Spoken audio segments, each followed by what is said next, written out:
2023년 12월 세계 각국의 증시가 폭등 마감을 기록하면서 1년 중 가장 높은 수준의 주가 지수를 경험하게 해주었고, 이 연말 슈퍼랠리를 가능케 한 동력으로서 금리 인하라는 기대감이 무섭게 타오르고 있습니다. 금리 인하가 이토록 환호를 받는 기본 논리는 다음과 같습니다. 21년부터 22년까지 경험했었던 하락장이 금리 인상에 따라 유동성이 흡수되면서 발생한 악재라면, 앞으로 24년부터 시작될 금리 인하는 증시의 유동성을 다시 공급해 상승장을 만들 거란 기대에 기인한 것입니다. 그러나 저는 오랜 시간 동안 강조해 왔었던 대로 금리 인하에 의한 상승장의 기대는 한 가지 중대한 맹점을 갖고 있다고 생각합니다. 그것은 바로 불황이라는 조건을 간과하고 있다는 사실입니다. 불황에 의한 증시 충격은 오히려 금리 인하 시기에 작동하기 때문에 막연히 금리 인하에 대한 기대에 취해 있다가 유동성의 강세장이 아닌 불황의 증시 충격이 찾아오게 된다면 많은 투자자분들이 혼란과 손실을 맞이하게 될 거라 생각하고 있습니다. 그래서 저는 오늘 영상을 통해 실제 불황에 의한 증시 충격이 발생했었던 당시의 사례를 바탕으로 금리 인하에 대한 섣부른 기대가 어떤 오해를 낳을 수 있는지 설명해 드리고자 합니다. 더불어 제가 생각하는 미래 금리 정책의 유력 시나리오를 제시하면서 우리는 금리 인하의 기대가 아닌 금리 인하의 경계를 오히려 가져야 하는 이유에 대해 설명해 드리고자 하니, 오늘도 리더의 스탁마켓 나우 끝까지 함께 하시길 바라겠습니다.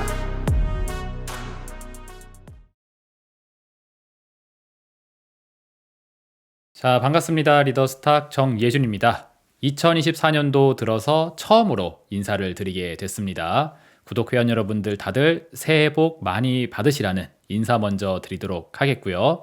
24년도 새해 들어서 제가 준비한 첫 번째 영상은 시황 영상으로 금리 인하 관련된 이야기를 한번 해보려고 합니다. 요즘 주식시장에서 금리 인하의 기대라는 타이틀만 나오게 되면은 증시가 미친 듯이 상승하는 모습을 보이고 있습니다. 그래서 많은 투자분들이 금리 인하라는 타이틀이 굉장히 좋은 뉴스이고 굉장히 호재성 이슈로 많이들 생각하시는 것 같은데, 오늘 영상에서 저는 좀 반대되는 이야기를 해드려 보려고 합니다. 제목이 금리 인하는 호재로 둔갑한 악재이다 라는 주제를 준비를 해봤습니다. 그리고 오늘 방송은 크게 두 가지 목차로 준비를 해봤어요.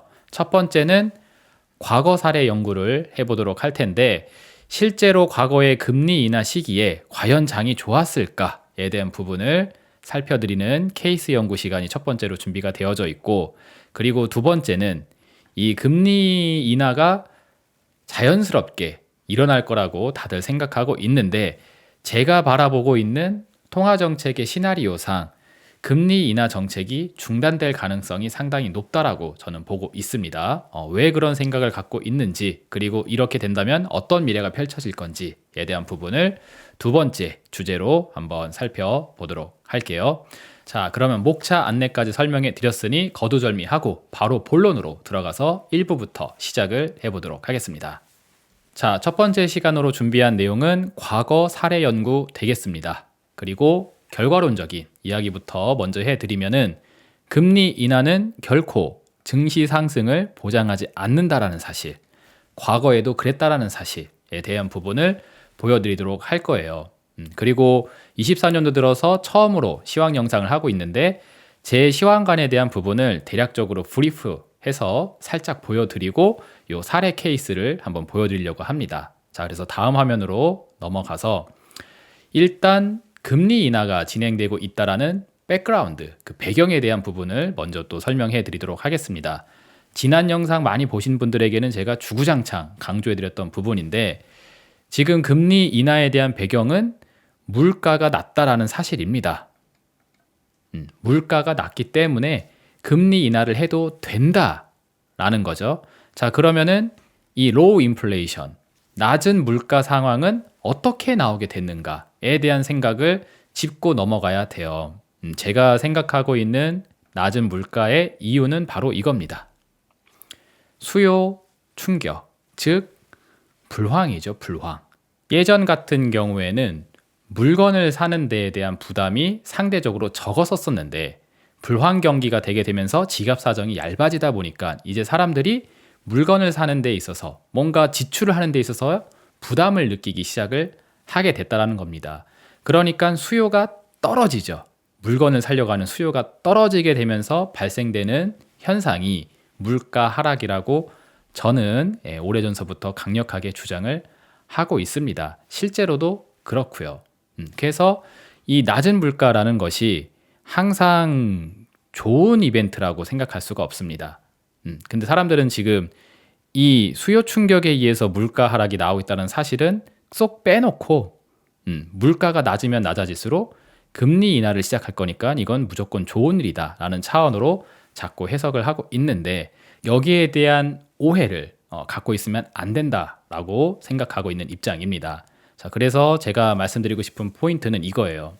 금리 인하의 필요성이 높아진다는 것, 즉 레이트 커트의 가능성이 높아지고 있다는 것은 거슬러 올라서 첫 번째 흐름을 보게 되면은 수요 충격, 즉 불황의 문제도 심각해지고 있다는 뜻과 마찬가지 되겠습니다. 그래서 만약에 이 불황에 대한 문제가 가볍다, 별로 문제가 되지 않는 차원으로 진행되고 있다 하면은 이 불황의 세기가 무시가 되고 금리 인하에 대한 기대감, 가능성 여기에 대한 부분만 조명이 되게 되면서 상승장의 역할을 해낼 수도 있겠죠.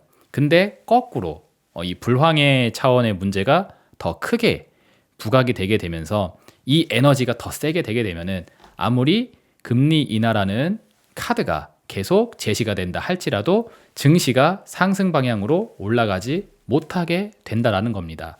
과거에도 그랬다라는 이야기를 들려드리고 싶은 거고요. 이 부분을 조금 이미지로 좀 구체화시켜서 설명을 해드리자면은 약간 이런 느낌으로 설명을 해볼 수 있을 것 같습니다. 여기 이렇게 태양이 떠 있고 지구가 이렇게 있다고 가정을 했었을 때 햇빛이 쭉 들어오게 되게 되면서 이쪽에는 지구의 절반은 낮이죠, 낮이어서 햇빛이 들어오게 되게 됩니다. 하지만 이 이면에 같은 경우에는 햇빛이 들어오지 않는 시간, 즉 여기는 밤이에요, 밤, 나이트. 그러면서 햇빛이 아닌 그림자가 지게 된다는 거죠. 그래서 이 지구의 딱 단면을 보았을 때 이 밝은 면 쪽만 보게 되면은 햇빛이 들게 되면서 좋은 것만 보이게 될 텐데 이 좋은 면이 있는 만큼 그 반대쪽에는 어두운 면도 있다는 겁니다. 다시 이걸 표현해 드리면은 금리 인하에 대한 기대가 있는 만큼 이 밝은 면이 있는 만큼 디맨드 쇼크라는 불황의 섀도우, 그림자 역시 공존을 하고 있다는 것입니다. 근데 사람들의 시선이 여기에만 쏠려 있어서 지나치게 긍정적인 부분만 보고 있지 않냐라는 거죠. 만약에 시황의 분위기가 이 어두운 면 쪽에 포커스를 두고 진행이 된다 하게 되면은 증시의 방향성은 크게 달라질 수 있어요. 과거에도 그런 사례가 많이 있었습니다. 아시겠죠? 자, 그러면 여기까지 개괄을 드리도록 하겠고 이어서 과거에 제가 해드렸었던 영상 리뷰 잠깐 드리고 가도록 하겠습니다. 사실 제가 지금 해드리는 이야기는 과거에서도 계속 해드려왔었던 이야기예요. 여기 보시면은 어게인 2021 또다시 시황의 경고를 무시한다 라고 하면서 증시의 흐름이 변화할 수 있음을 얘기해 드렸습니다. 즉 이전에는 물가라든지 금리를 가지고 증시가 상승하고 하락하는 그런 식의 장이 메인 주류였다라면은 나중에는 경기라는 걸 기준으로 해서 경기가 좋지 않으면은 즉 불황의 우려가 있으면은 그에 따른 증시 하락이 나올 수 있는 상황이 된다. 근데 자꾸 금리 라이팅, 자꾸 사람들로 하여금 금리만 내려가면 된다, 물가만 떨어지면 다 해결된다 라는 차원으로 연준을 비롯한 주류 언론이 자꾸 몰고 가고 있는데 이게 지금 대중들을 속이는 가스라이팅하는 그런 차원의 개념이지 않을까라는 이야기를 이 영상에서 해드렸고 그리고 우리가 경험하고 있는 물가 상승 이거는 공급 충격에 의한 것이다. 그래서 이 문제를 해결하기 위해서는 공급 차원의 문제를 해결해 줘야 되는데 지금 물가를 잡기에 한다는 짓이 금리를 올리면서 수요를 떨어뜨리는 차원의 충격을 내고 있다라고 하면서 어쩌면 연준은 처음부터 이 미래를 준비했을지도 모른다. 그래서 불황을 연준은 피하려고 하는 게 아니라 어쩌면 불황의 미래를 열려고 이런 빌드업을 해온 게 아닌가라는 차원의 다소 음모론으로 보일 수 있을 만한 이야기도 이 영상에서 해드렸죠. 그래서 이런 영상들이 종합적으로 해드렸었던 포인트가 바로 이거였었어요. 우리가 금리나 물가에 집중을 하는 사이에 불황의 그림자가 이면에서 짙어지고 있다는 사실, 이게 지금 대중들에게 잊혀지고 있다는 거죠. 그래서 그 잊혀지는 부분들을 저는 영상으로 계속 깨우려고 노력을 했던 게 바로 이 내용입니다. 그리고 오늘 해드릴 이야기도 이와 맥락을 같이 하는 부분이에요. 이해되셨죠? 그래서 우리가 현 시점에서 시황을 체크하는 데 있어서 단순하게 이야기하면은 바로 이 질문에 대한 답을 어떻게 할 것인가에 달려 있는 것 같습니다. 즉, 금리 인하라는 것이 한편으로는 불황을 뜻하기도 한단 말이에요. 그래서 긍정적인 면을 보자라면은 금리 인하에 따른 증시 상승이 나올 것이냐, 이게 하나의 편이라고 볼 수 있겠고, 그리고 경기 불황을 그냥 액면 그대로 악재로 받아들여서 경기 불황에 따른 증시 충격이 있을 것이냐에 대한 부분이 대립을 하고 있는 상태이고, 이 질문에 여러분들은 이제 어떠한 대답을 할 것이냐, 이게 지금 시황의 궁극적인 방향성을 결정하는 키워드지 않을까 생각이 됩니다.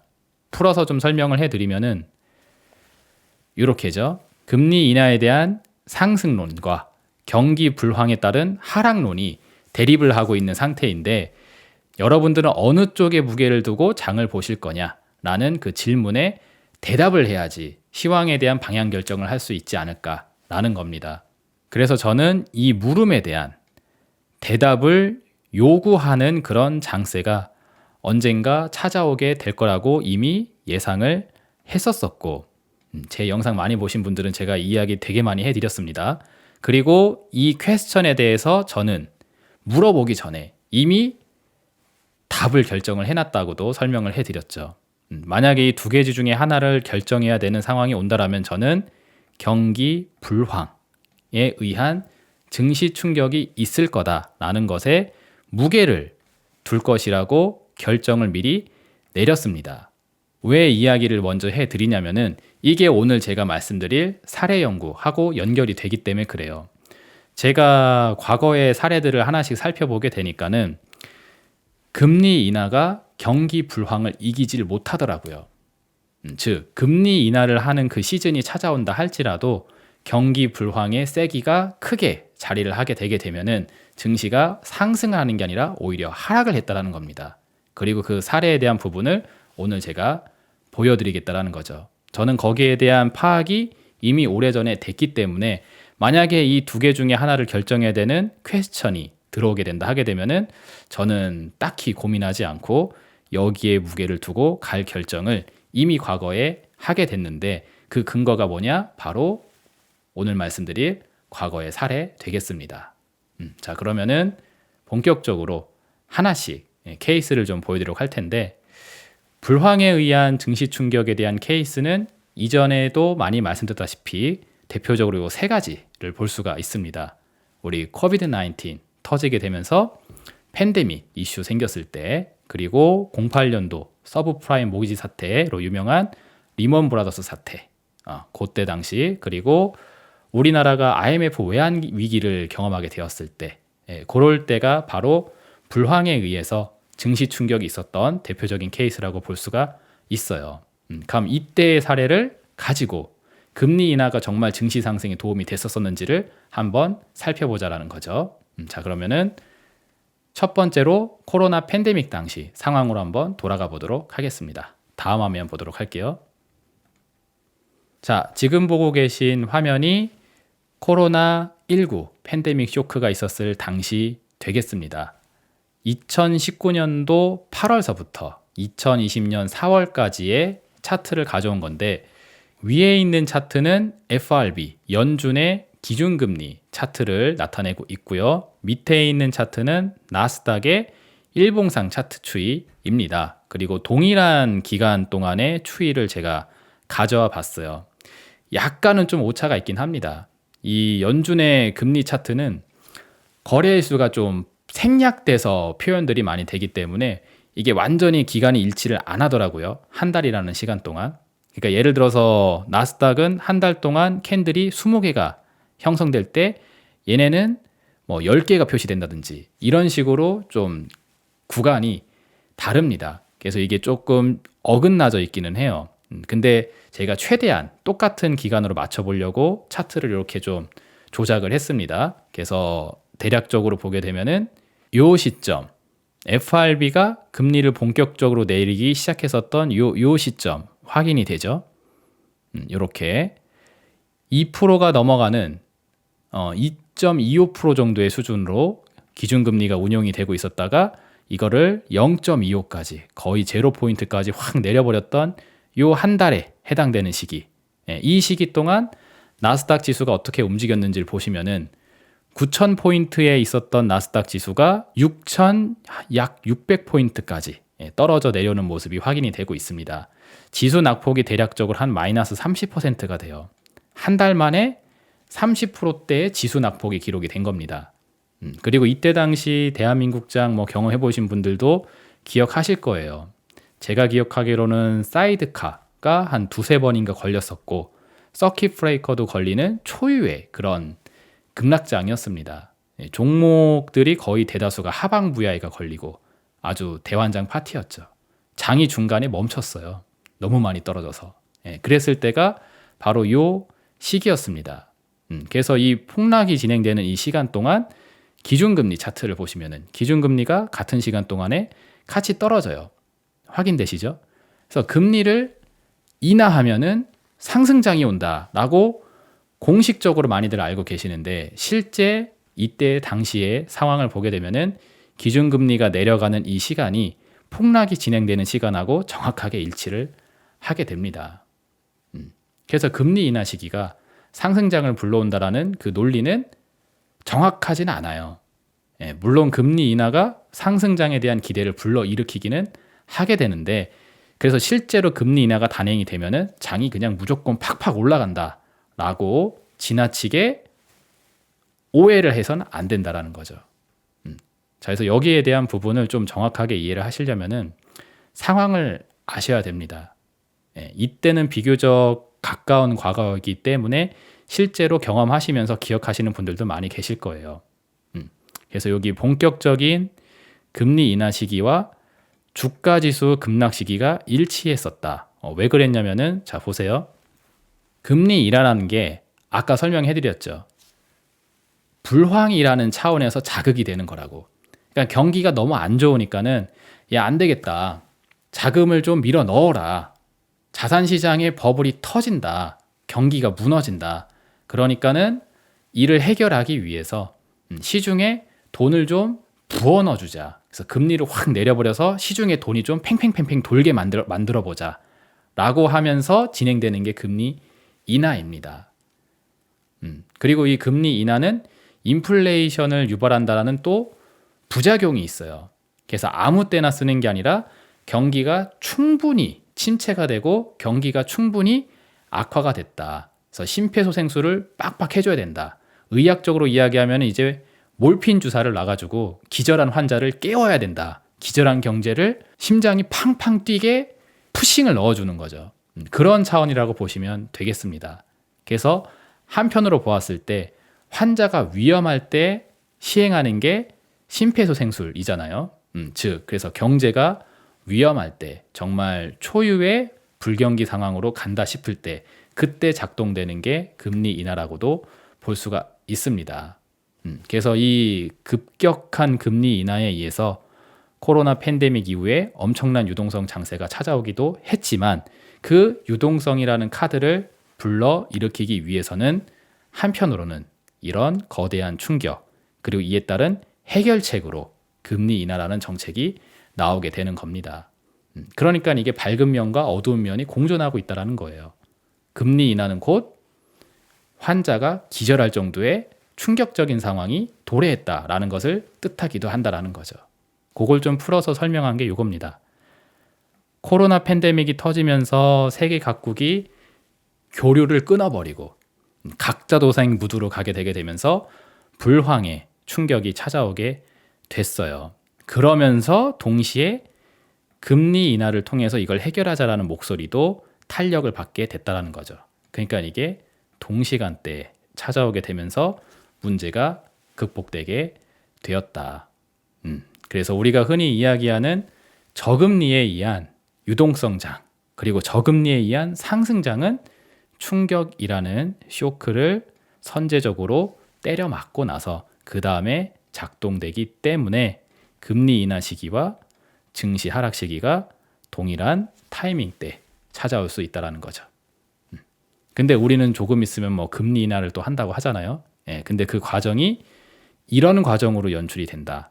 불황에 의한 충격과 함께 진행이 된다 하면은 금리 인하도 진행이 되겠지만 이에 따른 증시 충격도 같이 때려맞게 될 수 있다는 사실을 이 코비드-19 팬데믹 쇼크를 사례를 통해서 생각을 해볼 수 있다는 거죠. 자, 그리고 여기서 조금 더 디테일한 설명 덧붙여서 좀 해드리도록 하겠습니다. 자, 차트를 가만히 보시면은 이 연준의 금리 인하가 처음으로 시작됐었던 지점이 여기가 아닙니다. 시간을 거슬러서 이렇게 올라가 보시게 되면은 요 지점하고 요 지점이 보이게 될 거예요. 그러니까 금리 인하가 첫 번째로 단행이 된 게 여기 2019년도 8월이었고 추가적으로 한 차례 더 진행이 된 게 요 9월 달이었습니다. 그러니까 이 전에는 금리를 계속 땡겨 올리기만 했었었는데 그렇게 올라간 이 금리 수준을 어느 정도 수준 유지를 하다가 너무 금리가 높은 것 같다. 좀씩 한번 내려보자 라고 하면서 요 금리 인하를 살짝씩 해 나가기 시작을 했었을 때가 19년도 8월, 9월이라는 거죠. 그때 당시 나스닥 지수는 대략적으로 한 8,500포인트 수준에 있었습니다. 요 포인트가 조그만해서 안 보이실 텐데 여기가 8,000포인트 되는 자리이고 요 윗부분 숫자가 8,500입니다. 요 사이 정도의 위치가 되어져 있으니까는 대략적으로 8,250에서 8,500 사이 그 정도 되는 자리에 이제 위치가 돼 있다라는 거죠. 9월 달 기준으로 보게 되면 약 8,500포인트에 가까이 붙어져 있습니다. 그래서 요럴 때 금리 인하에 대한 기대가 이제 슬슬 올라오기 시작을 할 때 그때가 이 시점이에요. 그러니까 지금하고 조금 비슷하죠.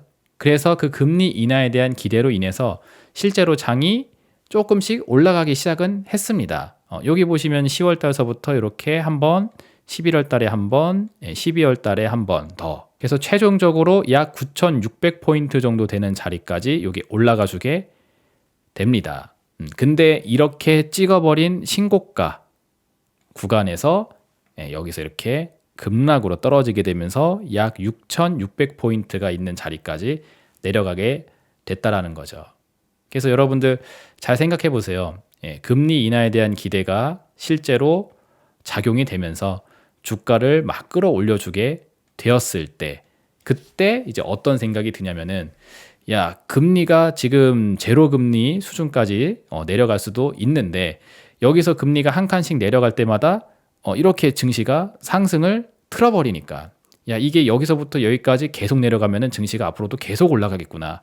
요런 식의 생각을 하기가 좋다라는 거죠. 왜? 금리 인상은 악재이지만 금리 인하는 호재다라는 식의 공식 암기가 대다수의 투자분들이 되어져 있으니까. 그래서 이게 제로 금리까지 내려가는 시간 동안 이게 계속 올라갈 거라는 환상 속에 투자 베팅을 늘려 나가다가 그 다음에 이 팬데믹 쇼크를 때려맞게 되게 되면은 그동안에 레이스 올렸던 거 여기서 다 토해내고 추가적인 손실까지 크게 입게 된다라는 거죠. 그리고 이 하락 충격이 있었던 시간이 금리를 인하하는 시간, 그러니까 본격적으로 금리를 내리는 시간 하고도 일치한다. 그래서 금리를 여기서부터 여기까지 내렸으면은 증시가 더 폭등을 해야 되는데 왜 급락하냐라고 질문을 하게 되는 그런 상황이 빠지게 된다라는 거죠. 너무 금리 인하 이꼴 호재다라는 공식에 빠져 있으면요.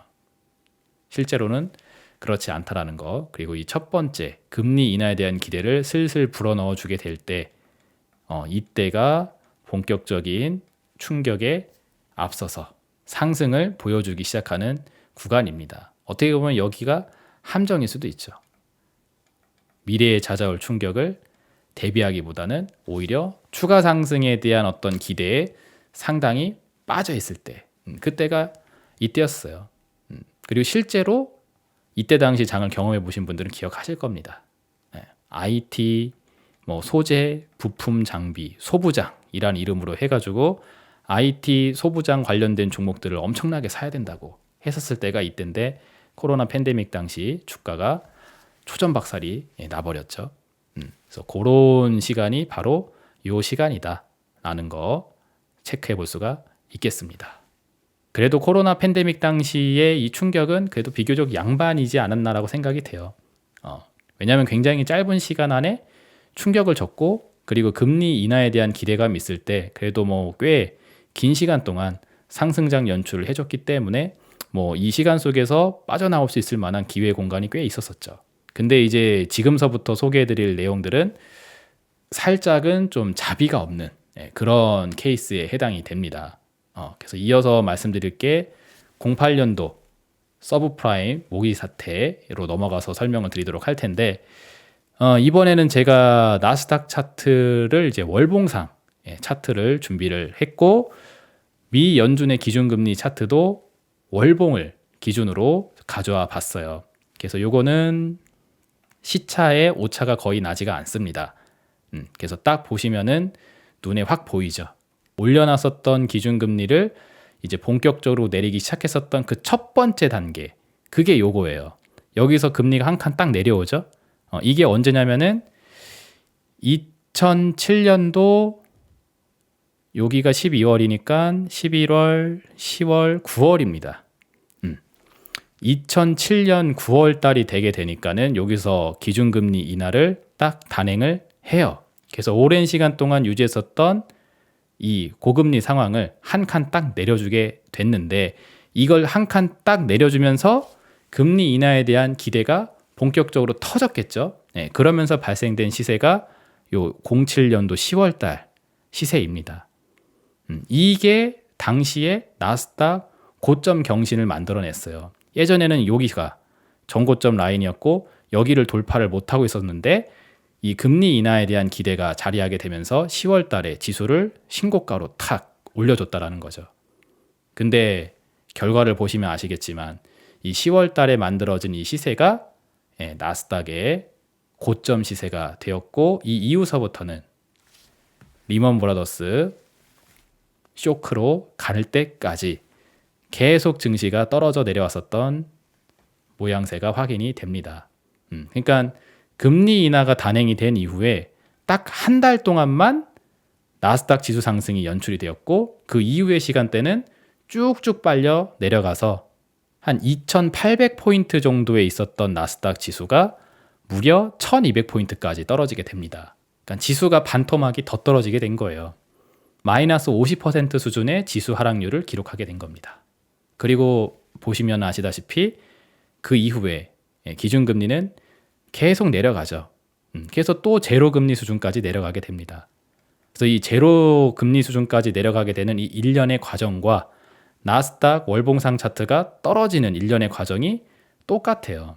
그래서 이 하락하는 시기, 금리가 떨어지는 시기가 충격이 진행되는 시기, 금리가 하락하는 시기가 충격이 진행되는 시기하고 정확하게 일치를 하게 됩니다. 근데 지금 사람들은 금리 인하가 다가오고 있다고 하면서 흥분을 하고 있죠.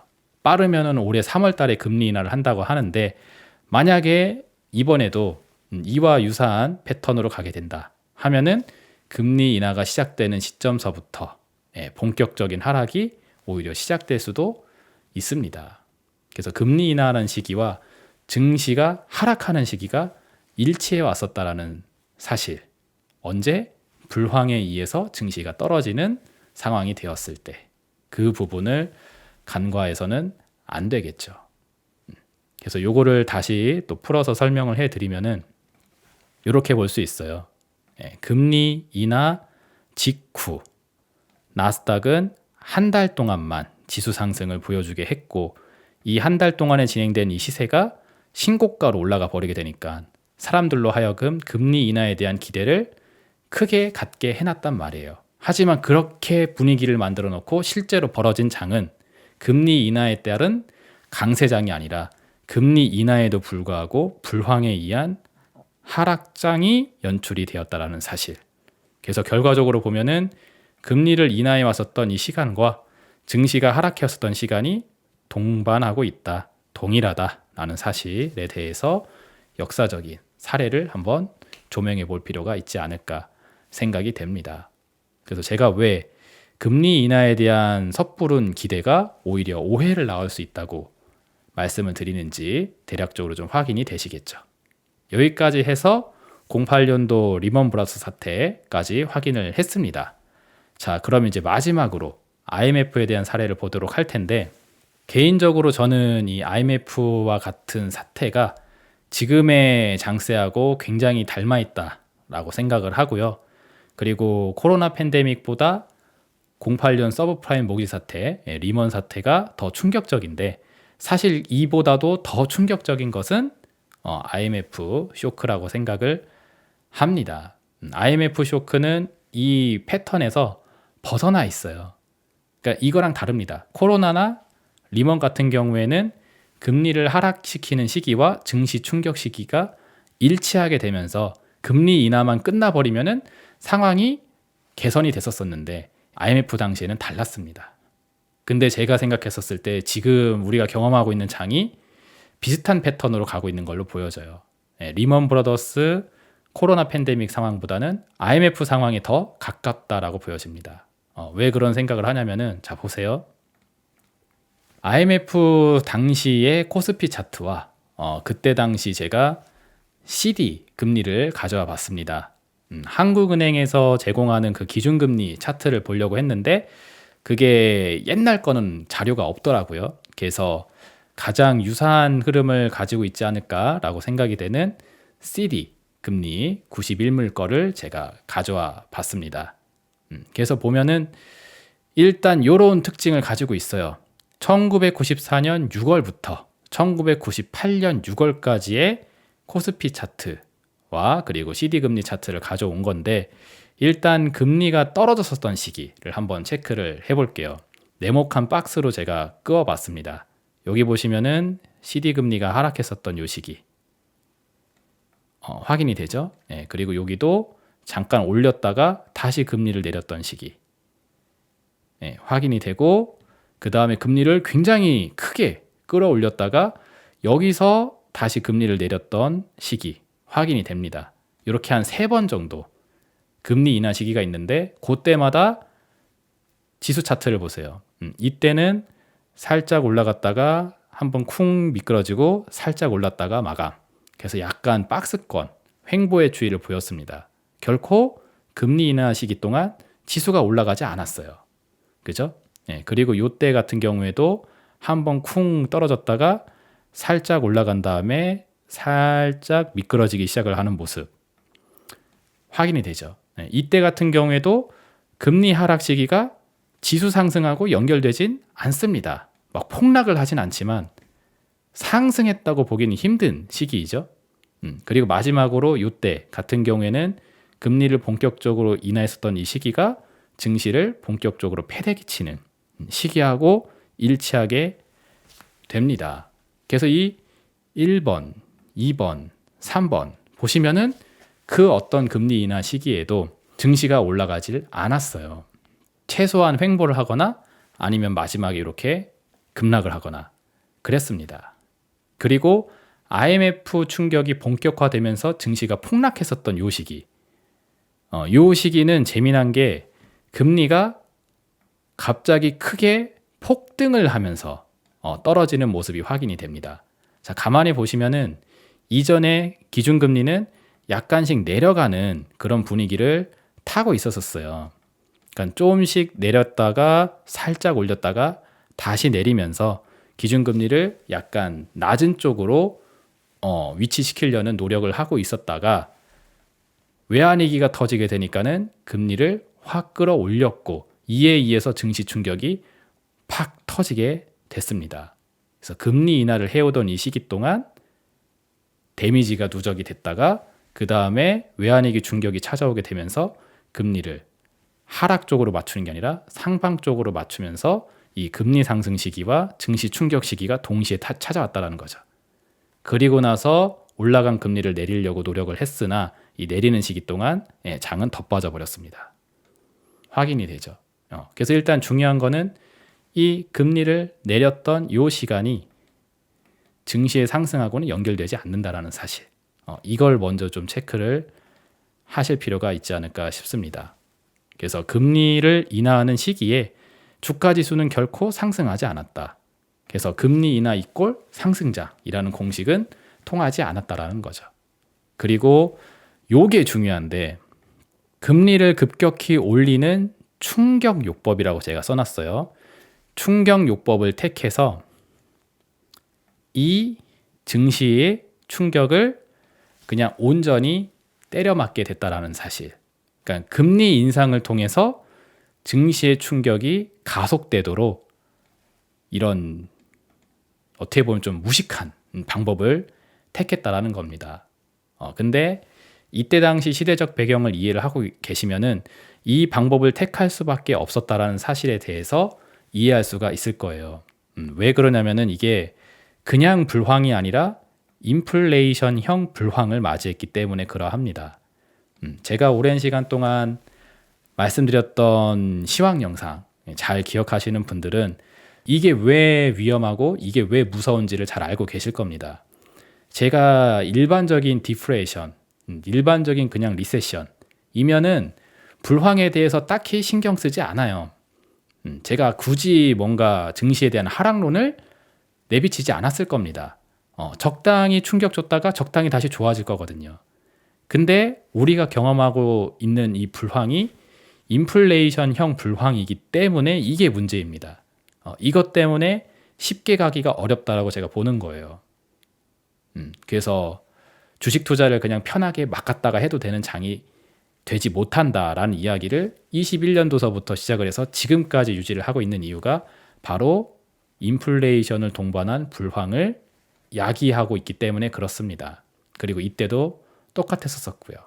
IMF 당시를 배경으로 한 영화 국가보도의 날 이런 걸 보시면은 좀 이해가 쉬우실 텐데 대략적으로 제가 당시 설명을 해드리면은 대한민국이 굉장히 잘 나가던 시절, 그러니까 경제가 이제 호황이던 그런 분위기에 취했죠. 취해가지고 돈을 끌어쓰는 거에 대해서 부담을 느끼지 않았습니다. 그냥 망할 일이 없다라는 거죠. 빚을 끌어써서 뭔가 작업을 하고 그리고 그에 대한 대금 납부는 나중에 해도 늦지 않는다. 어차피 경제가 팡팡팡팡 돌아가게 되니까. 그래서 그런 묻지마식 레버리지 활동, 빚을 지는 활동 이런 것들을 계속적으로 해 왔던 거예요. 그러다 보니까 이제 생기는 문제가 뭐냐면은 어느 순간서부터는 이 레버리지 효과가 나지 못하고 빚을 쓰는 거에 대한 비용이 빚을 씀으로 인해서 만들어진 수익분보다 높아지게 되는, 그러니까 이게 비용이 수익을 초월하게 되는 그런 상황이 찾아오기 시작을 했던 겁니다. 성장에는 한계가 있으니까. 그러다 보니까는 이제 대한민국 무역 수지도 적자가 되게 되면서 대한민국 경제의 근간이라 할 수 있는 경상수지가 악화되기 시작을 했어요. 그게 언제냐면은 94년도 연말서부터 이게 시작이 된 겁니다. 그래서 97년도 IMF 때 외환위기가 터졌지만 이에 대한 사전 징후는 그로부터 3년 전 94년도서부터 이미 시작을 했다라는 거죠. 그러다 보니까는 슬슬 경제 성장에 대한 부담을 느끼는 사람들이 증가하게 되게 되면서 한국의 경제 성장률에 약간 좀 빨간불이 들어오는 그런 분위기가 나오게 됐고, 이를 타개하기 위해서 금리를 약간 좀 내리는 쪽으로 방향 설정이 필요하겠다라고 하면서 한국은행이 기준금리를 살짝 좀 낮춰보려는 노력을 했지만 공격적인 금리 인하를 하지는 못해요. 왜? 방금 전에 설명을 했죠. 경기가 호황의 분위기였었다고. 사람들이 묻지마식 빚을 지는 그런 시대였었기 때문에 여기서 유동성을 지나치게 크게 부어주게 되게 되면은 이제 인플레이션, 물가가 너무 올라가는 겁니다. 화폐 가치가 급락을 해버리게 되니까. 시중에 안 그래도 돈이 넘치는데 여기다가 돈을 더 불어 넣어가지고 화폐 가치를 너무 떨어뜨리게 되게 되면은 그러면 이제 오히려 금리 인하에 대한 트러블이 더 생겨버린단 말이에요. 물가가 지나치게 높아지게 되니까. 그러니까 지금의 상황하고 굉장히 유사하게 되는 겁니다. 지금 경기가 안 좋다고 해도 한국은행이 함부로 금리 인하를 못하고 있죠. 왜? 여전히 물가가 높다고 하면서. 이 상황에다가 돈을 너무 푸싱을 넣어주게 되면은 인플레이션에 대한 트러블이 경기 부양에 대한 베네핏보다 더 커지게 된다. 배보다 배꼽이 더 커지게 된다. 그러니까는 그거는 무리가 있다라고 하면서 금리 인하 정책을 지금 잘 못하고 있는 겁니다. 똑같아요. 그리고 이때 당시 호황 경기에 의해서 빚을 막 썼었던 분위기. 그리고 우리 영끌해야 되니까 빨리빨리 집 사야 된다고 하면서 은행으로부터 대출을 막 갖다 땡겨 쓰라고 했었던 그 분위기. 똑같죠. 그죠? 그래서 똑같은 배경에 의해서 해결책이 똑같이 안 나오게 됐던 겁니다. 그래서 금리 인하를 공격적으로 하지 못하고 살짝 내렸다가 다시 올렸다가 살짝 내렸다가 이러면서 시간을 보내게 됐던 거예요. 근데 그러는 사이에 빚을 쓰는 거에 대한 비용이, 빚을 쓰는 거에 대한 수익을 넘어선 채 그 분위기가 계속 쌓여 올라오게 됐던 겁니다. 즉 데미지가 누적적으로 계속 쌓아 올라가게 됐던 거죠. 그러면서 실적 악화, 어닝 쇼크, 펀더멘털 붕괴 이런 이슈가 나오게 되면서 주가도 조금씩 방향을 하방으로 끌고 내려갔다가 이때까지만 해도 그래도 코스피가 한 700포인트 요 정도 수준에 있었었는데 이 누적적인 데미지가 이제 한계치를 딱 넘어가게 되니까 그때 이제 외환위기 쇼크가 찾아오게 된 겁니다. 더 이상 이제 못 버티게 되는 거죠. 근데 왜 이 시점에 금리가 올라갔느냐? 이게 중요한데 이때 정부가 택했던 방법이 금리 인상밖에 없었어요. 왜 그러냐면은 자 보세요. 경기가 계속 악화가 되면서 누적적으로 데미지가 쌓아 올라가고 있었다고 했었죠. 불황의 분위기가 점점 이제 고조가 되고 있었던 상황입니다. 근데 여기서 돈을 푸싱해주는 그런 강력한 완화책을 썼다가 인플레이션에 대한 문제가 더 커질 수가 있단 말이에요. 안 그래도 원화에 대한 화폐 가치가 계속 떨어지고 있는데 왜냐면은 이 비용이 커지고 수익이 작아지는 그 사업 모델을 갖고 있는 기업들 그리고 정부들이 자꾸 위험해졌었거든요. 그러니까 회사가 부도가 날 위험이 생기고 막 그러는 중에 신용 등급이 떨어지니까 이에 따라서 회사는 회사채의 가치가 떨어지고 나라는 나라의 국채 가치가 떨어지고 그리고 그 국가의 신용 등급이라 할 수 있는 화폐 가치도 떨어지고 했었단 말이죠.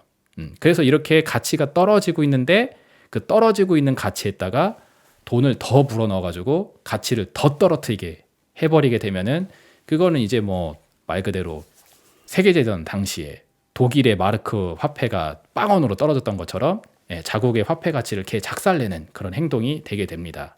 그러니까 이거를 거꾸로 했었어야 돼요. 그러니까 금리를 내리면서 돈을 부어주는 정책이 아니라 오히려 금리를 급격하게 빨리 올려버리면서 한국의 통화 가치가 절상되도록 유도를 했다라는 거죠. 근데 그 과정에서 이제 뭐가 생기느냐?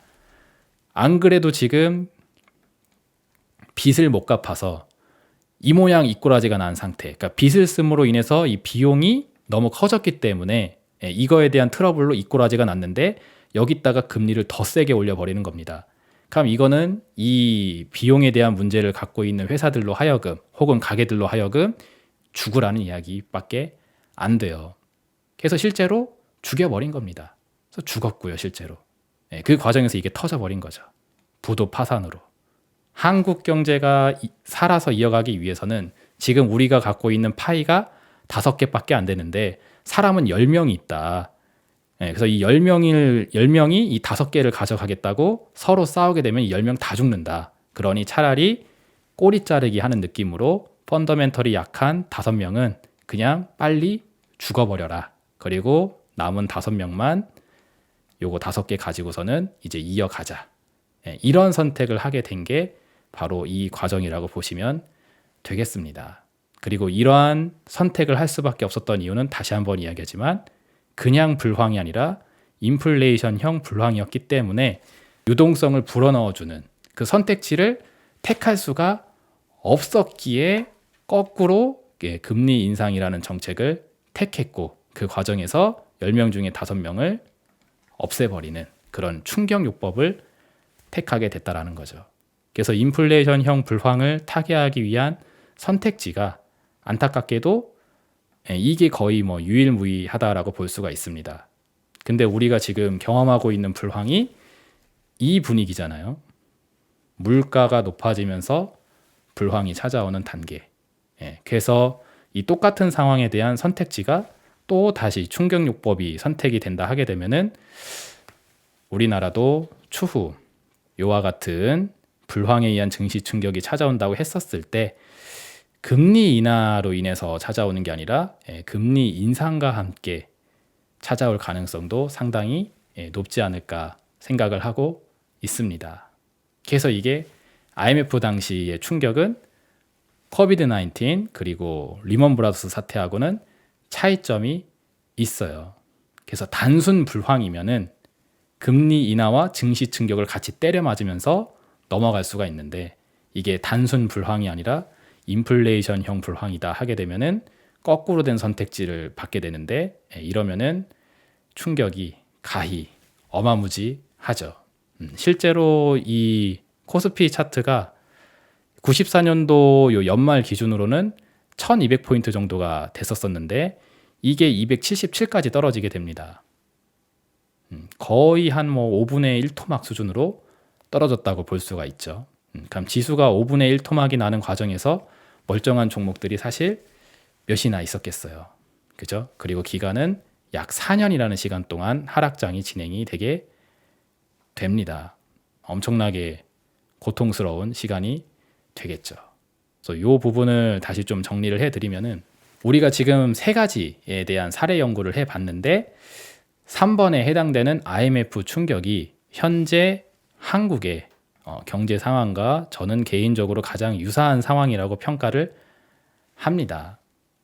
그래서 저는 08년도 서브프라임 모기지 사태, 뭐 이때는 제가 뭐 실전 투자를 막 하고 있었던 그런 나이는 아니었기 때문에 뭐 숏배팅이나 이런 걸 하지도 않았었고, 그리고 코로나 팬데믹 당시에도 그때도 뭐 숏 투자를 하거나 뭐 증시에 하락론을 하거나 그러지는 않았습니다.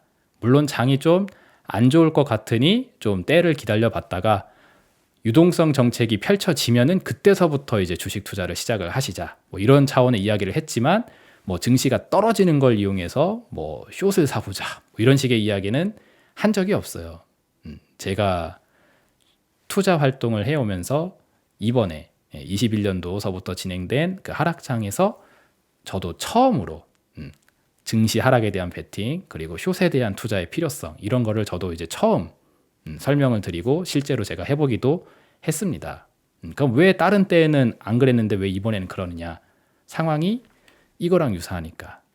만약에 IMF 같은 충격으로 진행이 된다 하면은 약 4년 정도 해당되는 사이클 동안 지수를 5분의 1 토막이 날 때까지 밟아버릴 수가 있고 더 중요한 거는 금리 인하에 따른 증시 충격을 주고 이제 전환기가 찾아오는 게 아니라 금리 인상과 함께 죽을 애들은 죽어라 라고 하면서 충격요법을 주면서 이제 전환기를 맞이했었기 때문에 가히 생존하기가 거의 불가능에 가까운 그런 충격을 주고 전환이 됐다라는 사례가 있었기 때문에 그 충격에서 살아남을 수 있으려면은 특단의 조치가 필요하겠구나 라는 생각에 의해서 이런 이야기를 제가 하고 있는 겁니다.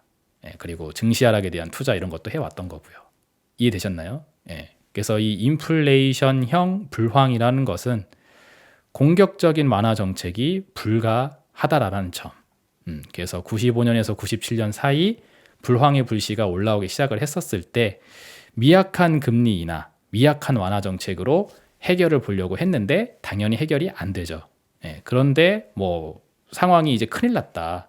대한민국 망합니다. 이런 식으로 얘기할 수는 없으니까 괜찮은 척 하면서 버티는 동안 중요한 거죠. 불황의 누적적인 데미지가 계속 쌓아 올라가게 되었고 그래서 화폐 가치가 하락하는 인플레이션 그쵸? 이 문제와 불황을 동시에 경험하게 됐습니다. 그래서 여러분들 IMF 당시 기억하시겠지만 환율이 엄청 올라갔잖아요. 원달러 환율이 2,000원을 돌파하고 그 이상까지 한번 찍었던 때가 있었었고 그리고 증시는 하락하면서 불황을 경험을 하게 됐죠. 보통 일반적인 디플레이션 혹은 이제 뭐 일반적인 침체, 디프레이션 같은 경우에는 화폐 가치를 떨어뜨리질 않아요. 수요가 떨어지면서 가격을 내리게 하지, 가격을 올리게 하면서 수요 침체가 찾아오진 않습니다. 근데 우리가 경험하고 있는 현재 불황은 거꾸로죠. 가격에 대한 상승을 압박시키면서 수요 충격을 주고 있기 때문에 화폐 가치 하락과 불황을 동시에 경험했었던 이때랑 상당히 유사합니다. 그리고 이 미래가 유사하게 또 펼쳐진다 하게 되면은 우리가 경험하게 될 충격이 일반적인 충격하고는 좀 다른 양상을 띌 수가 있죠. 그래서 지금부터 2부 시간으로 넘어가서 해드릴 이야기가 바로 이와 관련된 내용입니다. 지금 대다수의 투자분들이 스무스하게 금리 인하로 넘어가서 금리 인하 정책에 따른 상승장이 추후 찾아올 거에 대한 기대를 당연하다란 듯이 가지고 있는데, 어쩌면 IMF와 유사 케이스로 간다 하게 될 경우에 금리 인하에 대한 시점, 그리고 금리 인하에 대한 타이밍은 생각보다 쉽게 찾아오지 않을 수 있고, 오히려 우리는 거꾸로 추가적인 금리 인상을 해서 경제 위기를 극복해야 되는 상황이 펼쳐질 수도 있습니다. 그게 제가 생각하는 통화정책의 유력 시나리오이기도 해요. 거기에 대한 설명을 이제 2부를 통해서 본격적으로 해드리도록 하겠습니다. 자, 2부 방송으로 넘어가도록 하겠습니다. 2부 방송은 금리 인하가 중단될 수 있는 시나리오입니다. 그리고 이 시나리오는 어떻게 보면은 최악의 시나리오이긴 해요. 그런데 안타깝게도 제가 보는 입장에서는 가장 유력한 시나리오이기도 합니다. 그래서 최악의 상황이 지금 가장 유력하게 진행이 되고 있다고 저는 생각을 하는데, 왜 그런 이야기를 하는지 다음 화면으로 넘어가서 설명을 좀 드려보도록 할게요. 제가 2023년도 마지막 시황 영상 올려드리면서 멤버십 전용 영상을 하나 제작해서 올려드렸죠. 그때 이 더 이코노미스트에서 발표한 The World Ahead 2024 요 포스팅 글에 대한 제 해석을 해드렸었는데, 요거를 다시 한번 좀 가져와 봤습니다. 제가 이 더 이코노미스트를 실제로 구독을 했어요, 이번에. 그래서 이 더 이코노미스트의 부편집장으로 있는 톰 스탠디지가 올린 그 포스팅 글을 제가 실제로 봤는데, 이 톰 스탠디지 눈으로 본 2024년도에 이제 10가지 트렌드가 있다고 합니다.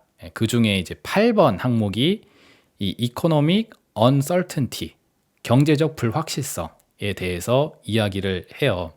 요거를 좀 잠깐 읽어드리면은, Western economies did better than expected in 2023. 서구 경제는 2023년도에 기대했던 것보다 더 괜찮았다. 그러니까 2023년도에 상황이 좀 많이 악화되지 않을까 생각했는데 그거보다는 그래도 괜찮은 경제 성적표가 나왔다라는 거죠. 근데 but are not out of the wood yet. 근데 그 뭐 숲은 벗어나지 않았다. 그러니까는 불황이라는 차원에서의 그 상황에서는 벗어나지는 않았지만 경기 침체가 생각했던 것보단 그래도 선방을 해줬다라는 거죠. 그리고 여기가 중요한데, interest rates staying higher for longer will be painful for companies and consumers alike. 금리가 higher for longer, 그러니까 더 높게 그리고 더 오랜 시간 동안 유지가 되고 있는 상황, 그러니까 고금리가 지금 장기적으로 유지될 상황을 이야기하는 겁니다. 그리고 이 고금리 상황이 고통스러울 것이다. 기업들과 그리고 소비자들에게. 그러니까 가게 입장에서도 그렇고 기업 입장에서도 그렇고 고통스러운 시간이 될 거라고 하는데, 그 이유가 뭐래요? 인터레스트 레이트가 더 높고 더 긴 시간 동안 스테잉, 유지될 것이기 때문에.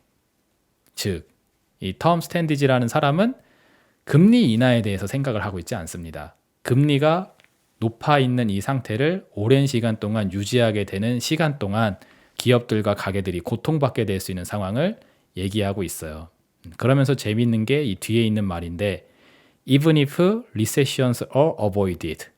만약에 리세션이라는 경기 침체를 우리가 피할 수 있다고 할지라도 높은 금리가 계속되게 되면서 기업들과 소비자들에게 고통스러운 시간을 줄 걸로 보여진다 라고 얘기하고 있습니다.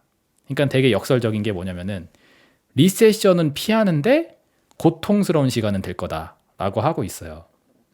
이걸 잘 생각해 보시면은 힌트가 있습니다. 자, 보세요. 아까 제가 방송 서두에 이야기했던 거, 금리 인하가 탄력을 받는 이유가 뭐라고 그랬죠? 로우 인플레이션. 인플레이션이 낮기 때문에. 근데 인플레이션이 낮아지는 이유는 또 뭐다? 경기가 안 좋기 때문에. 그래서 이거를 거꾸로 가게 되게 되면은 경기가 좋게 되면은 인플레이션은 하이가 될 것이고 그 인플레이션이 하이가 되면은 금리 인하는 작동을 안 한다는 거예요. 그러면은 higher for longer 고금리가 유지가 되겠죠. 그럼 높은 금리를 유지하기 위해서는 역설적이게도 경기가 계속 좋다라는 이야기를 해야 됩니다. 그럼 이제 리세션을 피하는 거죠.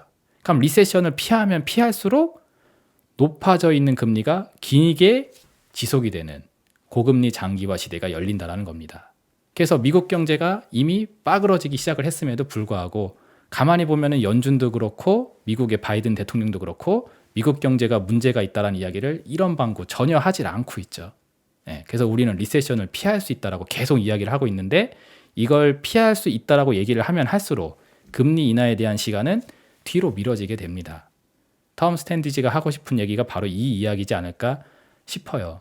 즉, 우리는 경기가 계속 좋다고 주장을 할 테니 그 시간 동안 우리는 금리 인하를 하지 않고 고금리를 장기적으로 유지하게 할 거다. 그 시간 동안 컴퍼니들과 컨슈머들은 고통스러울 것이니까 알아서 잘 대비해라. 뭐 이런 차원의 이야기지 않을까 싶어요.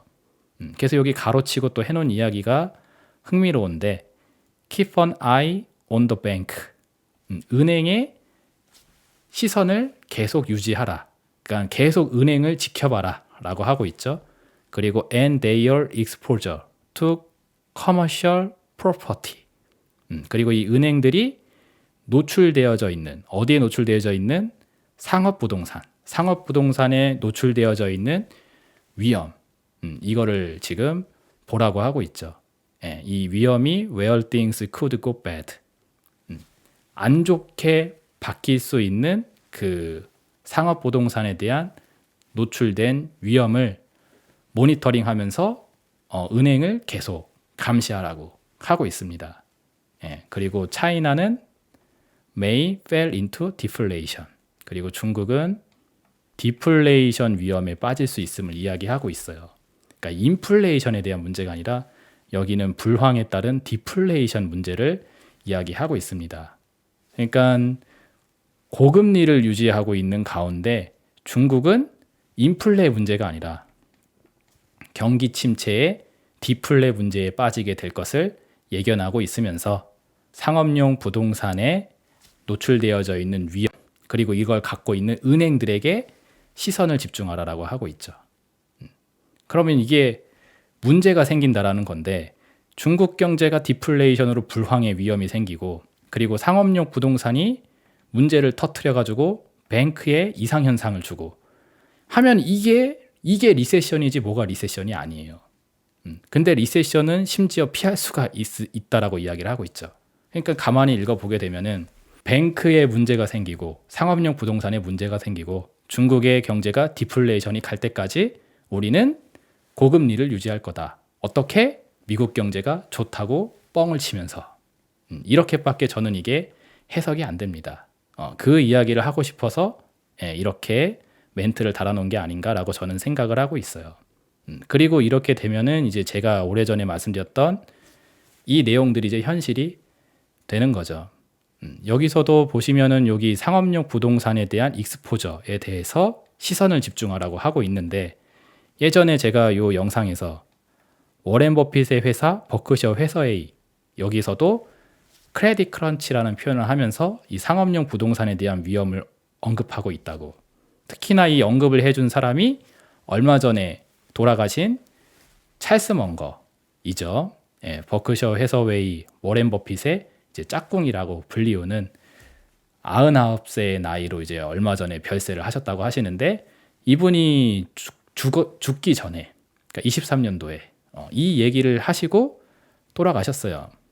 내일 모레 죽을 만한 사람이 뭐가 아쉬운 게 있어서 거짓말을 하고 가겠습니까? 확실히 뭔가 문제가 있다고 보니까는 거기에 대한 얘기를 하지 않았을까 생각이 돼요. 그래서 여기에 대한 문제가 심각하게 있고, 이에 대한 문제가 결국 리세션으로 귀결될 수 있는 내용인데, 리세션은 찾아오지 않을 거라고 하면서 이 문제는 있을 거라고 하고 있죠. 그리고 여기 옆에 보시면은 뱅크에 대해서도 문제 제기가 되고 있죠. 우리는 시간이 지나서 지금 다 까먹었을지 모르겠지만 SVB라는 회사가 파산을 했고, 우리나라에서는 새마을금고라는 곳에 뱅크런 사태가 터졌다라는 사실, 그것을 잊으면 안 됩니다. 이미 불황에 의한 트러블들의 초석들은 이미 다 발생을 했어요. 근데 사람들은 시간이 지나면서 여기에 대한 기억력을 잡고 내려놓고 잊고 살고 있기 때문에 뭔가 그런 위험의 징후들이 지금 도사리고 있다는 사실을 까먹고 있는데, 가만히 보게 되면은 이미 리세션에 따른 충격에 대한 문제, 그러니까 회사가 부도가 나게 되는 문제, 이런 것들은 계속 지금 발생을 하고 있죠. 최근에는 이제 건설업종에서 이제 태형건설이 워크아웃 신청하게 되면서 부도 파산 문제가 또 올라오게 됐잖아요. 그러니까 시차를 두고 하나하나씩 생기고 있는데, 이게 괜찮은 듯 하면서 그냥 넘어가 버리고, 괜찮은 듯 하면서 넘어가 버리고 하면서 시간이 쭉 연기가 돼버리게 되니까는 별 문제가 아닌가 보구나 라고 생각하고 있지만, 이미 이런 문제들 하나하나가 조각조각이 돼서 리세션에 대한 명확한 징후를 내주고 있습니다. 근데 그럼에도 불구하고 이 문제를 터트려서 큰일 났다 라고 한번 해주고, 그 다음에 금리 인하로 넘어가면서 전환기를 만들어야 되는데, 지금 가만히 보면은 고금리를 장기화 유지하게 되면서 전환기를 만들어낼 타이밍을 계속 뒤로 연기하고 있다는 거. 저는 이게 훨씬 더 최악의 상황이라고 생각을 하게 됩니다.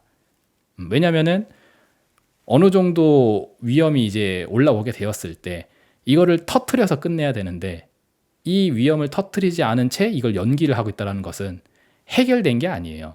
해결된 게 아니라 위험의 규모를 지금 더 크게 늘려서 더 큰 폭탄의 상태로 만들어서 이거를 날리려고 하는 게 아닌가 라는 식으로밖에 저는 생각이 되지 않습니다. 그래서 이걸 어디까지 확장시킨 다음에 문제를 제기하려고 하는 건지, 왜 아직까지도 빨리 위험을 터뜨리고 저금리로 넘어가고 전환책을 내는 게 맞다라고 보여지는데, 지금 금리 인하에 대한 기대보다는 고금리가 장기화될 수 있는 위험을 계속 어필하면서 가는지에 대해서 한번 주의 깊게 생각을 해봐야 될 것 같아요. 그래서 어쩌면 이 사람들은 금리 인하로 가는 그 방향성에 대해서 기대감을 심어 놓으면서 동시에 한편으로는 고금리가 장기화될 수 있는 미래를 그리고 있는 게 아닌가라는 생각도 해볼 수 있습니다. 저는 그거를 하려는 것 같아요. 그러니까 이게 경제적 uncertainty, 불확실성이죠. 금리 인하를 할 거라고 분위기를 이만큼 잡아놓고 갑자기 무슨 이슈가 터져. 예를 들어서 뭐 중동에서 분쟁이 또 터져. 그러면서 뭐 유가가 올라가니까는 기름값이 높아가지고 금리 인하 못하겠다고 하면서 금리 인하는 나중에 합시다.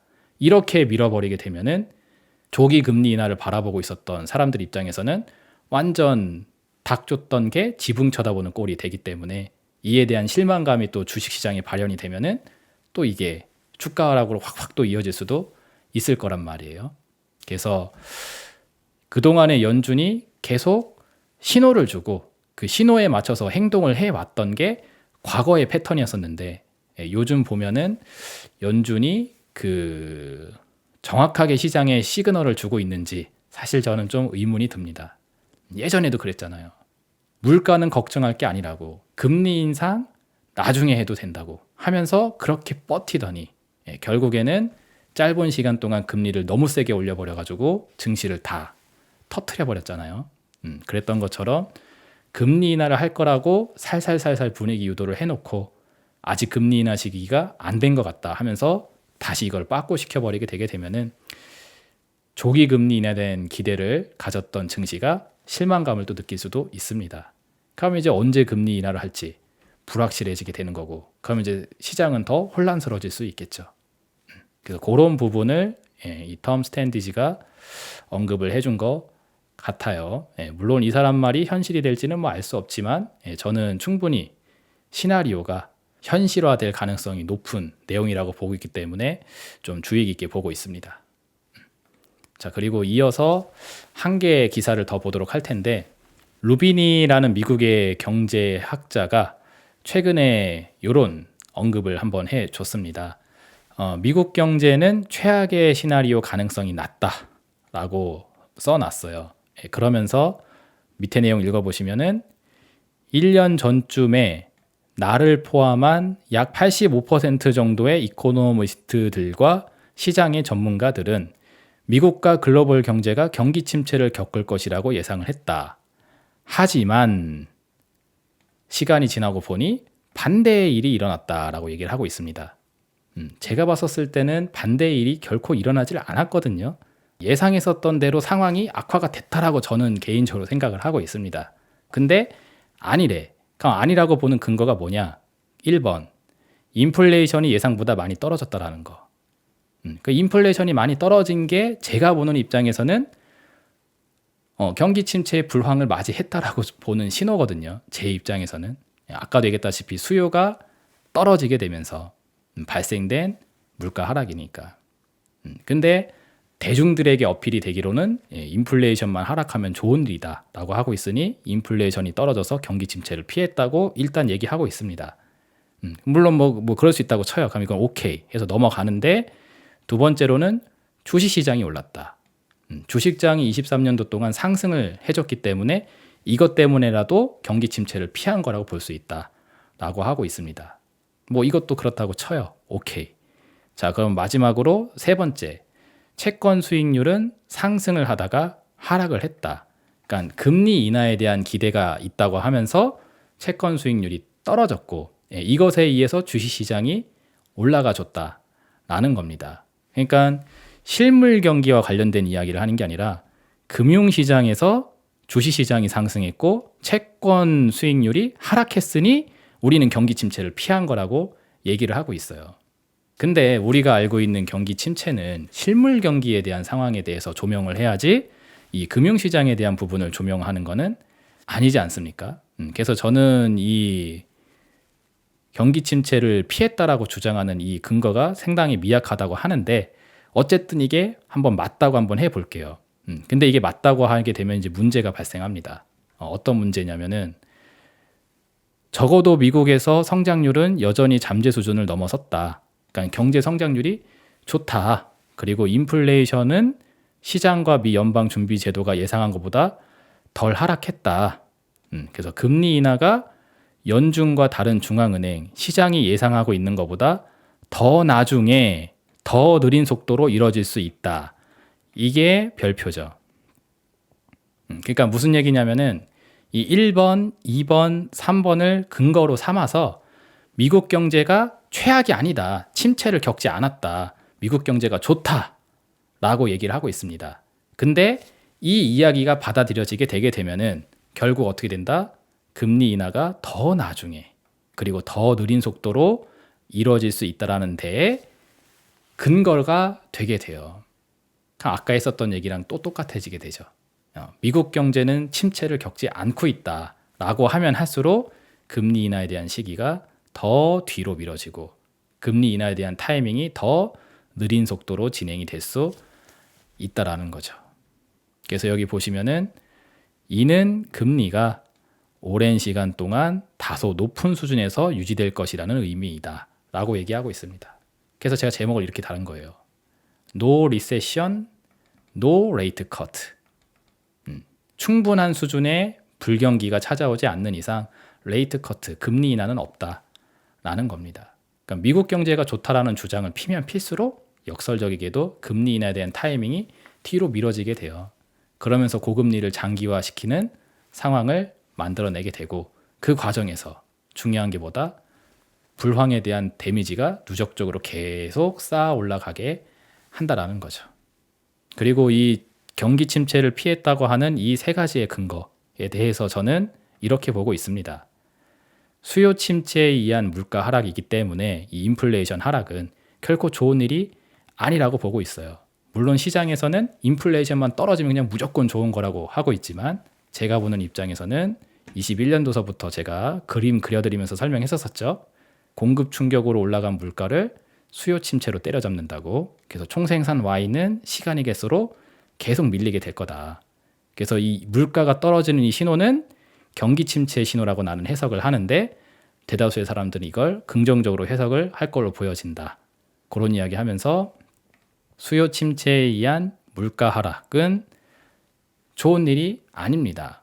그리고 두 번째, 주식시장이 올랐다고 하는데 여러분들 자세히 들여다보시면 아시겠지만 미국장 같은 경우에도 나스닥 S&P 500이 올라가는 데 있어서 이 매그니피센트 7이라고 하는 이 종목들로만 수급을 집중시켜서 주가지수 상승을 올린 감이 상당히 크잖아요.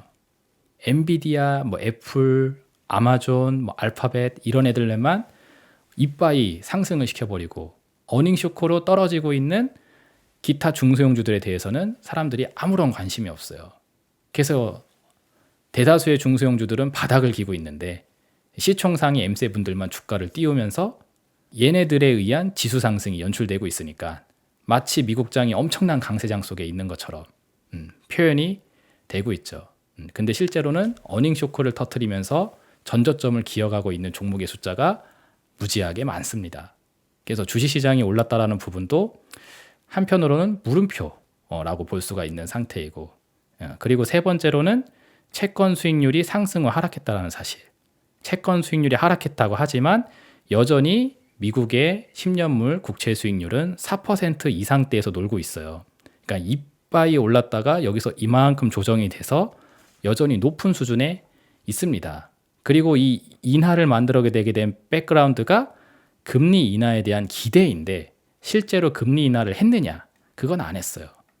그래서 만약에 금리 인하에 대한 기대가 빠꾸가 되는 상황, 방금 전에 말씀드렸던 대로 이는 금리가 오랜 시간 동안 다소 높은 수준에 유지될 것이라는 의미, 요게 받아들여지게 되면서 금리 인하가 더 나중에 더 느린 속도로 되게 된다 하면은 선제적으로 떨어졌었던 미국의 국채 수익률이 다시 기어 올라갈 수 있게 되게 됩니다.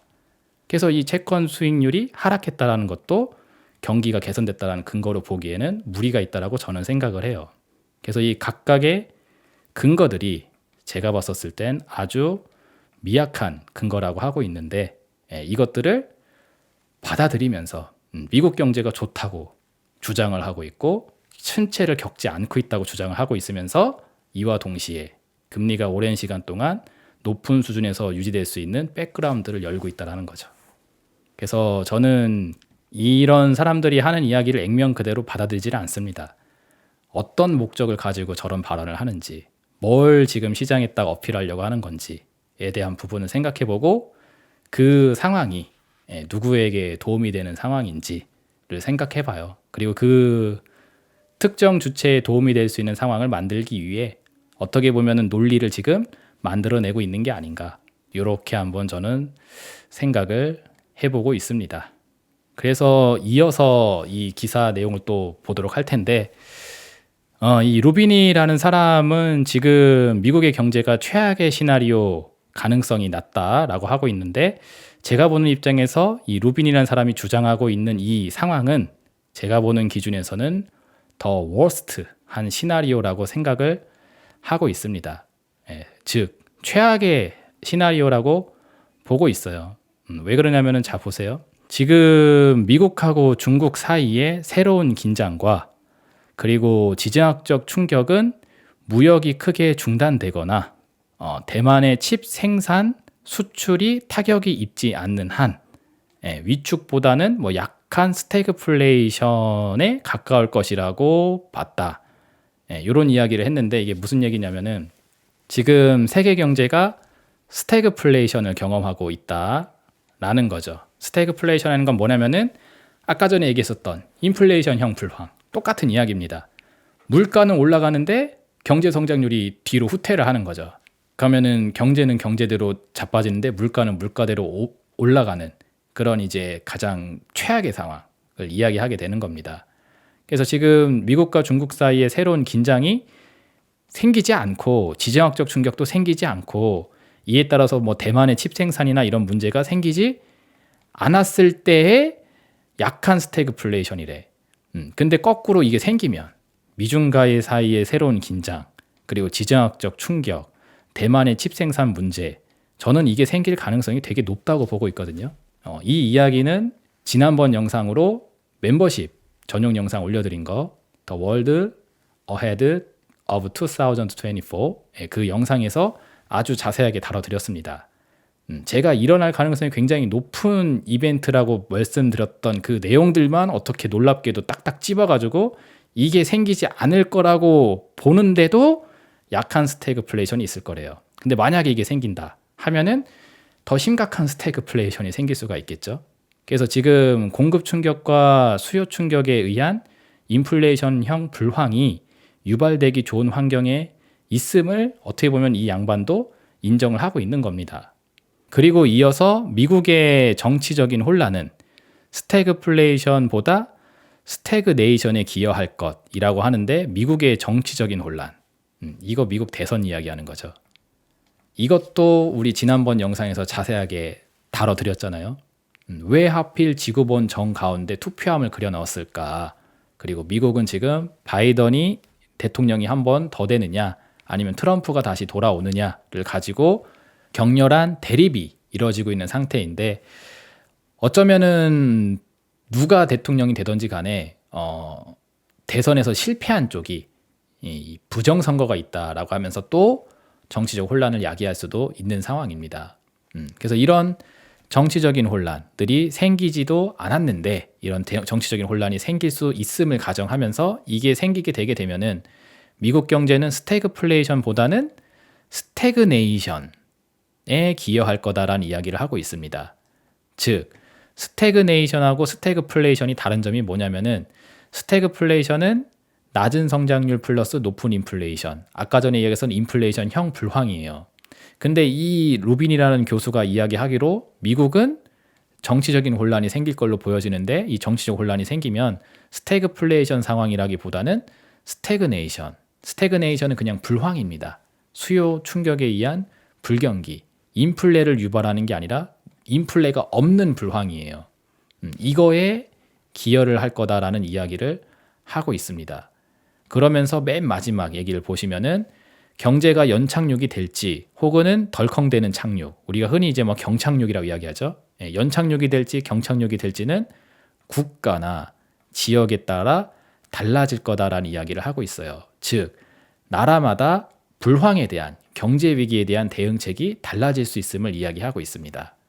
그래서 이 내용을 1번, 2번, 3번으로 요약해서 보게 되면은 첫 번째로 세계적으로 보았을 때에는 공급 충격과 수요 충격에 의한 인플레이션형 불황이 유발될 수 있을 만한 상황에 있다. 이 지정학적 리스크 이게 터지면 더 세지는 거고 이게 없다고 할지라도 약한 스태그플레이션은 존재할 것이다 라고 얘기하고 있고요. 그리고 두 번째는 미국은 정치적인 혼란과 함께 스태그플레이션보다는 스태그네이션이 생길 수 있을 것 같다. 그래서 이거는 인플레이션이 없는 불황인 겁니다. 그럼 세계적으로 보았을 때는 인플레이션형 불황인데 미국 경제에서는 인플레가 없는 불황을 이야기하고 있어요. 그러면서 마지막으로 나라마다 경제 위기에 대한 대응책이 달라질 수 있음을 이야기하고 있습니다. 이거를 제 시선으로 풀게 되게 되면은 이거예요. 이전서부터 제가 많이 말씀드렸던 내용의 퍼즐이 맞아지게 됩니다.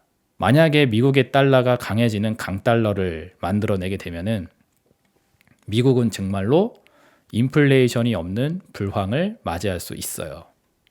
왜? 화폐 가치가 높아지니까. 화폐 가치가 높아지게 되면 인플레이션이 안 생기죠. 인플레가 생기는 이유는 화폐 가치가 작살나기 때문에 생기는 겁니다. 새우깡이 한 봉지가 갖고 있는 가치는 똑같아요. 근데 화폐 가치가 높으면은 1,000원이면 사 먹을 수가 있는데 화폐 가치가 작살나면은 3,000원, 4,000원을 내야지만 새우깡 한 봉지를 사 먹을 수가 있는 거잖아요. 그렇죠? 그래서 인플레이션이라는 문제는 다시 보면은 이 새우깡 한 봉지에 대한 가격이 오르고 내리고 문제가 아니라 화폐 가치가 올라가느냐 떨어지냐라는 차원으로도 볼 수가 있는 겁니다. 그래서 똑같은 불황에 직면하게 되는데 미국 경제에는 인플레 문제가 없다라면은 강달러로 가면 되죠. 화폐 가치가 올라가게 만들어 버리게 되면은 미국 경제는 인플레이션 없는 불황을 맞이할 수 있어요. 그러면 깔끔해집니다. 왜? 그냥 내립다 부양 정책을 갖다 쏟아버리면 되거든요. 수요만 살려버리면 되는 겁니다. 그럼 부양 정책을 써서 완화 정책, 제로 금리로 넘어가 버리면 된다는 거예요. 그럼 쉽게 문제가 오히려 해결이 될 겁니다. 자, 근데 중요한 거는 기타 다른 나라이죠.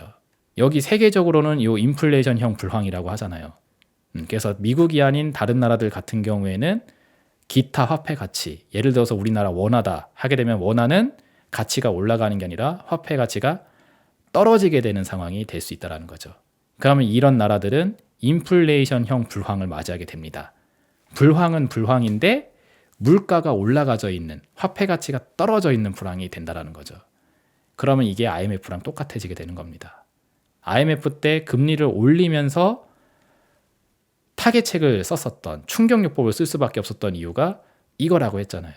그래서 완화 정책을 쓰면서 이걸 극복하는 게 아니라 여기는 오히려 거꾸로 금리를 올리면서 부양 정책이 아닌 긴축 정책을 하면서 충격을 세려 맞으면서 전환기로 넘어가는 시도를 해야 된다는 거죠. 그래서 이게 만약에 정말 이루어진다 하게 되면은 결과적으로는 어때요? 미국이란 나라는 부양 정책으로서 위기를 극복하지만 여기는 부양 정책을 쓰지 못한 채 충격을 맞으면서 위기 타겟책을 펼쳐야 되는 거죠. 그러면 옛날서부터 제가 얘기했었던 이 그림도 맞아떨어지게 됩니다.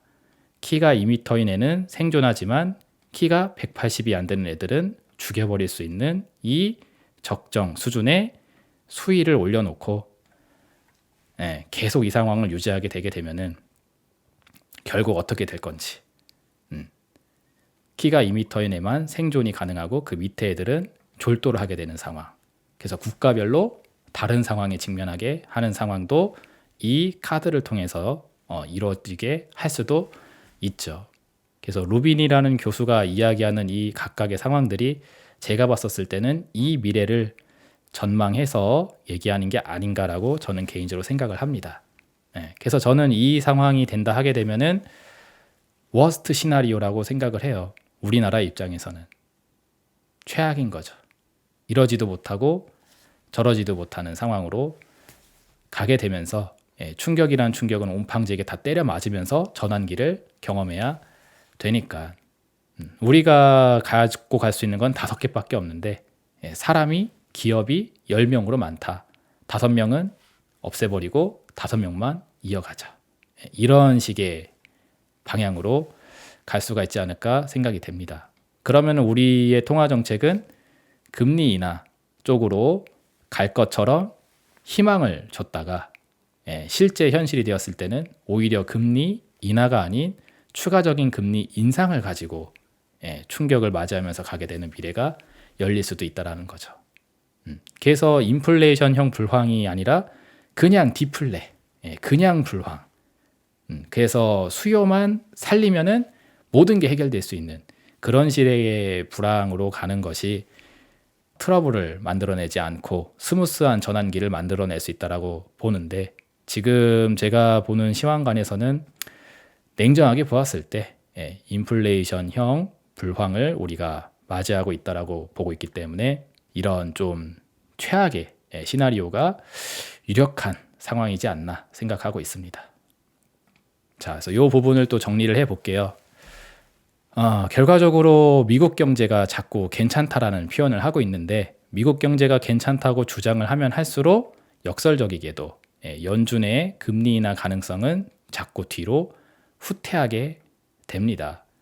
그리고 미국 경제가 괜찮다라는 주장이 통하기 위해서는 일정한 근거가 있어야 되는데, 아까 루비니 교수가 얘기했었던 그런 근거들을 살펴보게 되면은 2023년도 한 해 동안 주가 지수가 올랐다라는 사실, 그리고 국채 수익률이 떨어졌다라는 사실, 이게 미국 경제가 괜찮다라는 증거로 활용이 되고 있어요.